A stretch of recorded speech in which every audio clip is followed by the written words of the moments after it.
Hello everyone, thank you very much for tuning in to Premiere Bytes. Today we are going to talk about how to customize your keyboard shortcuts, and that is fairly easy within Premiere. So the first step is that you navigate to your keyboard shortcuts, and here this shortcut window pops up where you can already see the assigned shortcuts, and by pressing Shift, Control, the Option key or Command or a combination of those, you can see even further more assigned shortcuts. The way of assigning or customizing another command or tool to a personalized shortcut is when you go to the search window here, and let's say I want to assign a shortcut for nesting a sequence because I use that fairly often while editing. So I'll just type in the command nest and it already shows up.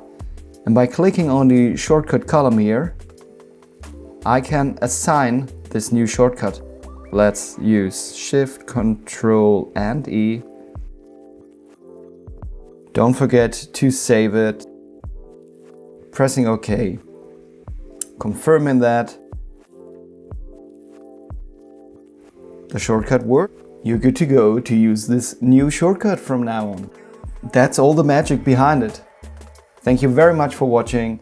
If you liked the video, subscribe, leave a comment, press the thumbs up, or just let everyone in your network know about these short tutorials. Thank you very much.